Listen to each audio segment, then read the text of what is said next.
Fala aí, galera, tudo bem com vocês?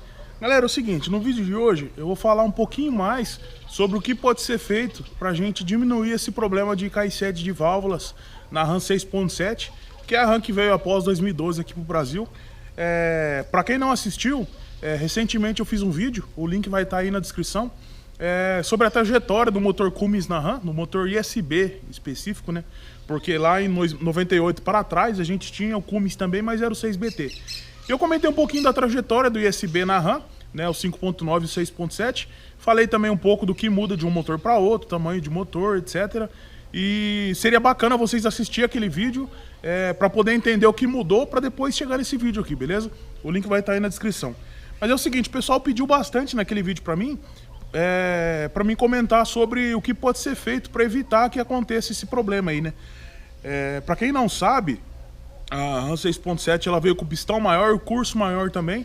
E provavelmente, não tenho certeza, mas teve alguma mudança no cabeçote ali, ou de material, né, da qualidade do material, ou até mesmo de espessura do material, porque a taxa de compressão aumentou um pouco, então talvez eles tenham diminuído um pouco a espessura ali do material no cabeçote.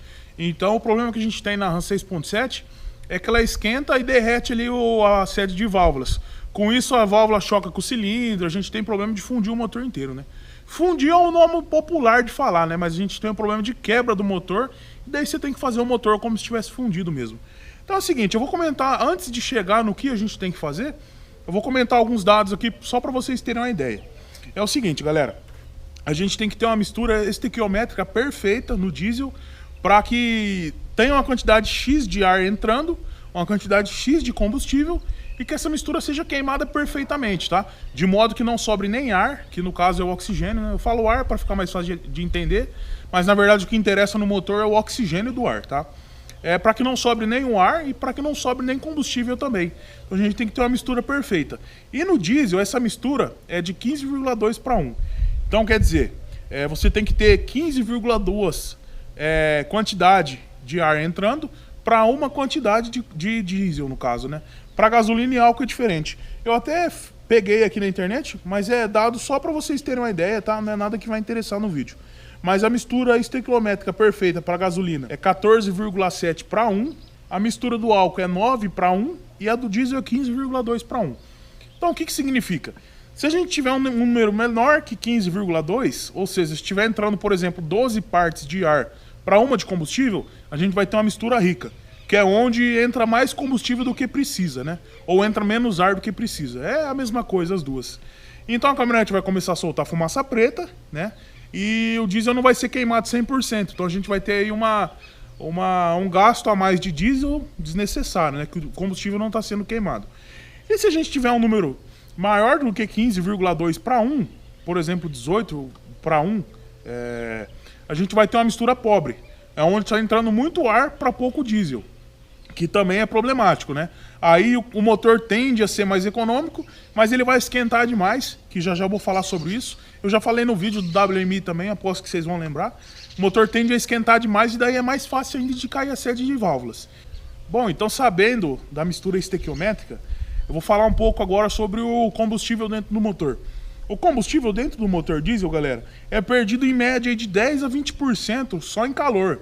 Então quando o diesel entra lá dentro, uma parte dele já, digamos que evapora, roubando um pouco de calor da câmara de compressão, tá? Que é a câmara interna do motor lá. Mas por que eu tô falando tanto dessa questão de mistura estequiométrica, galera? Porque as caminhonetes, elas vêm reguladas de fábrica, geralmente com a mistura um pouquinho pobre. Ou seja, se 15,2 para 1 é a ideal, onde que não vai sobrar nem oxigênio e nem combustível, elas vêm mais ou menos aí com uns 16 para 1, mais ou menos. Então quer dizer, entra um pouco mais de ar do que de combustível.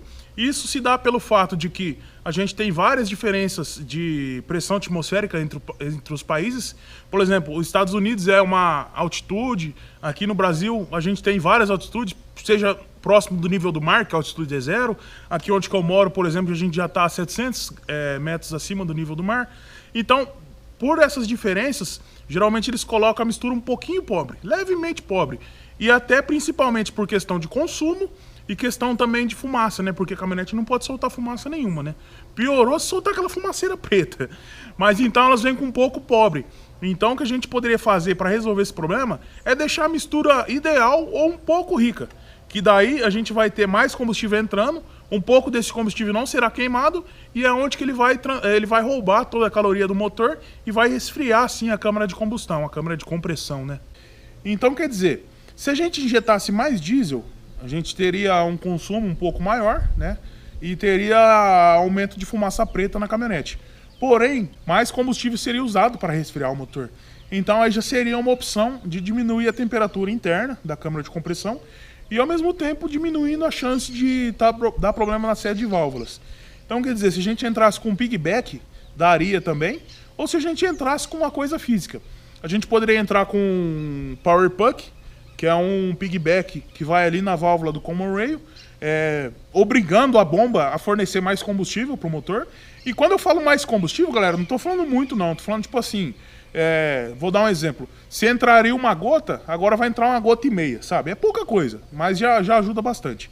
Então a gente poderia entrar com um Power Puck, ou a gente poderia colocar bicos alta vazão também. Embora que o bico alta vazão numa caminhonete 100% original não seria 100% uma solução positiva, porque eu já expliquei para vocês quando eu coloquei os bicos alta vazão na RAM e eu rodava com ela original, só o bico alta vazão em si ele não vai fazer todo o serviço, porque o módulo é quem comanda quanto de diesel vai entrar. Então teria que falar pro módulo, manda mais diesel, né? Mas um pouquinho ele ajuda. Tanto que a minha, quando eu coloquei os bicos alta vazão, eu percebi que aumentou um pouquinho a fumaça preta, tá? Então assim, ajudaria também a diminuir a temperatura lá interna da EGT.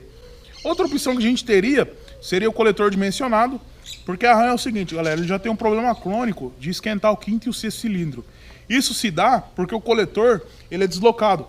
Então quer dizer, a gente tem a saída dos 6 gases de escape, né, um de cada cilindro, e ali a gente teria que ter a turbina ali no meio, certo? Porque vem 3 de um lado, 3 gases de um lado, 3 gases de escape do outro, e vem para a parte quente da turbina. Só que na RAM, ela é deslocada para trás. Então quer dizer, a gente tem 2 atrás e 4 na frente. Então os da frente tendem a esquentar um pouquinho mais. Aí que entraria o coletor dimensionado. Porque além dele trazer a caixa quente para o meio, ele ainda melhora todo o ângulo de saída e aumenta também a dimensão do ângulo de saída, do tubo de saída no caso, né? Então a gente teria uma velocidade maior que os gases passariam por ali. Com isso a gente aumentaria um pouco a pressão de turbo, a gente aumentaria o desempenho da caminhonete e a gente diminuiria a temperatura lá interna, porque os gases estão saindo mais livremente, então não fica tanto calor retido ali. Seria uma opção bem bacana fazer isso também e não gasta muito, viu galera? É barato até colocar um coletor desse em vista de fazer o motor da caminhonete. E a última opção que a gente teria, que é a melhor de todas, na minha opinião. Claro que se a gente juntasse essas 3 opções que eu falei pra vocês, seria o melhor. Mas pra quem não quer mexer com tanta coisa na caminhonete, essa última opção que eu vou falar com certeza seria a melhor. Que é entrar com o kit de WMI, que a gente instalou na minha caminhonete. Quem não assistiu o vídeo também vou deixar aí na descrição. E esse kit, galera, é infalível. Colocando esse kit, acabou o seu problema. Você não vai ter problema de cair sede de válvula mais. No vídeo do WMI, que eu vou deixar o link aí embaixo, eu explico bem melhor, bem mais detalhadamente como funciona esse sistema. Mas aqui eu vou explicar resumidamente para vocês entenderem como ele vai auxiliar a resolver esse problema na nova de RAM 6.7. É o seguinte, você vai ter 2 bicos injetores ali na admissão, né, na parte que vai para o motor. E como que vai funcionar? Ele vai ficar injetando bem pouquinho, tá? É pulverizado. Ele vai ficar injetando uma mistura de água com etanol ou metanol dentro do motor, tá? O que ele vai fazer? Quando ele entrar na admissão, ele vai estar se encontrando com o ar que chega da turbina, né? Que veio da turbina, passou por intercooler. O intercooler já serve para esfriar um pouco o ar. Esfriando o ar, a gente ganha oxigênio. E como eu falei lá atrás, no começo do vídeo, o oxigênio é o mais importante para a queima do combustível. Então, aumentando o oxigênio, a gente vai ter uma queima melhor e com isso a gente ganha potência na caminhonete. Então, depois que passar pelo intercooler, que vai para a admissão do motor, esse bico vai estar injetando essa mistura de líquido lá. A hora que entrar em contato com o ar, vai diminuir ainda mais a temperatura do ar e a gente vai ganhar mais oxigênio. Então ele funciona grosseiramente como se ele fosse um outro intercooler. Mas o intercooler, o problema é o seguinte, ele perde um pouco a pressão da turbina. A turbina, quando ela manda direto para a admissão, tudo que é puxado ali, ela vai mandado para dentro do motor. No caso do intercooler, como ele tem aquelas aletas bem finas para esfriar o ar, então você perde um pouco de pressão de turbo. Já o WMI, ele esfria o ar sem perder pressão de turbo, então ele é bem bacana. Mas beleza, esfriou o ar. Aí ele vai entrar para dentro do motor. A hora que ele entrar na câmara de compressão, o que ele vai fazer? Ele vai evitar a pré-ignição, que é um problema que a gente tem nos motores aí, principalmente a gasolina, né? Que é um motor quando tá bem acelerado ali, às vezes o combustível tá queimando antes de queimar na hora certa, né? Porque cada pistão queima num tempo diferente. Então tem esse problema de pré-ignição. O WMI vai evitar isso. E a hora que ele entrar lá dentro, ele vai roubar muito calor do motor. Ele vai roubar muito calor. Porque o etanol e o metanol, eles são excelentes para vaporização. A água também, mas o etanol é mais. Por isso que a gente mistura os dois. E a hora que ele entrar lá dentro, ele vai ser vaporizado no mesmo minuto, no mesmo segundo, aliás. E não tem problema de calço hidráulico, não tem problema de nada do tipo, pode ficar tranquilo. Até porque a mistura que é injetada lá é bem pouco, tá? Mas ele vai roubar bastante calor do motor e já vai sair pro escape na hora. E eu tô falando agora pra vocês, eu vou falar em números. A EGT da RAM, que é a saída dos gases do escape ali, depende do jeito que você tá andando, depende da sua região, mas vira em média até uns 1000 graus, 1100 graus. E com o WMI, tem relatos de que cai até 300 graus na temperatura da EGT, tá? Então assim, não é a temperatura do painel que você olha lá no radiador, tá? Aquela temperatura ali não faz diferença. Porque quando você vai acelerar de uma vez com a caminhonete, às vezes a temperatura interna do motor tá quase derretendo tudo, mas a do bloco, que é a do radiador, ainda não esquentou tanto, tá?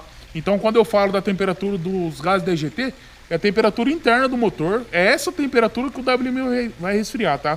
A temperatura do radiador, vocês não vão perceber a diferença. Então, como ele abaixa até 300 graus dessa temperatura, vai resolver também o problema de cair sede de válvulas. Entende? Então é isso aí, para esse vídeo não se estender muito, eu vou parando por aqui, tá?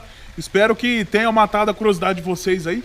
E para você que tem uma RAM 2012, entre em contato com o pessoal da Engie Diesel, que tá o link aí na descrição. Eles fornecem tanto os bicos, quanto o coletor, quanto o WMI também para nossas caminhonetes. E daí acaba o seu problema, você nunca mais vai ter dor de cabeça com a sua caminhonete. Beleza, galera? Tamo junto, obrigado e até a próxima.